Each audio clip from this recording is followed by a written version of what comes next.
Is there a job that you have done and it would not be on the top of the list of your dream jobs? I mean, you only did it just so that you could survive.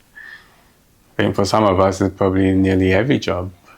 But we do things, isn't it? We work so that we can provide for ourselves and for our families. Is there something that you've ever done that you didn't want to do? I mean, you stooped low. In fact, have you heard this saying? And I'm pretty sure you have. Desperate times call for desperate measures. This is actually, it's a saying from a Greek physician named Hippocrates. And the idea of this saying is simply this: the things that I wouldn't do normally in a good situation, in a bad situation, when things are really piling up and there's pressure, I'm going to do the things that I wouldn't normally have done. And that will look different from person to person.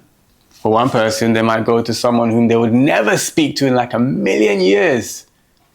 But they have to go to them because they're going to get the help that they need. For other people, they get themselves involved in something because times are hard and life is hard. In fact, as Jesus is telling the story about this son, this prodigal son in Luke chapter 15, verse 15 here, we see what that son actually does. Jesus says this, he says, "So he went and he hired himself out to a citizen of that country who sent him to his fields to feed pigs."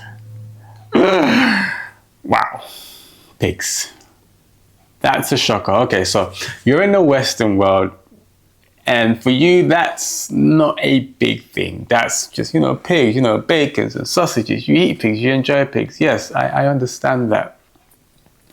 But for somebody in the Middle East, specifically a Jewish person, a pig is something that is a shocker in this story for this son to find himself to be making a decision to go to feed pigs, because it shows that he has stooped so low that he has hit rock bottom.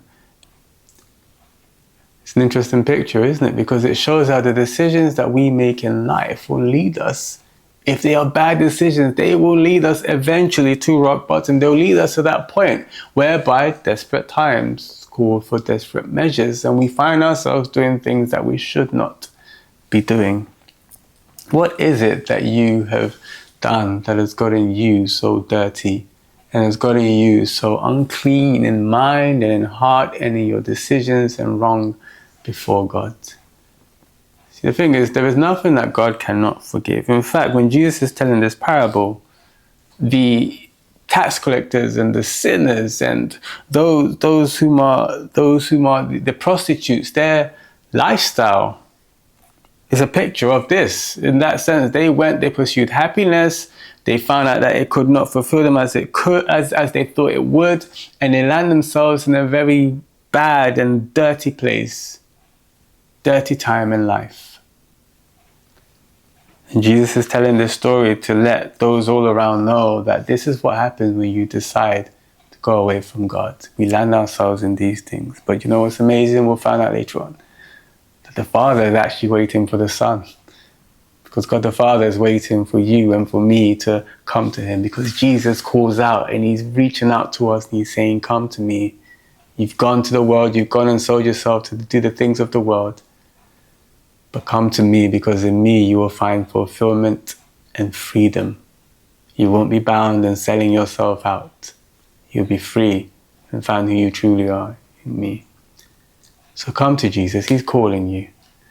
God bless you. Have a wonderful week.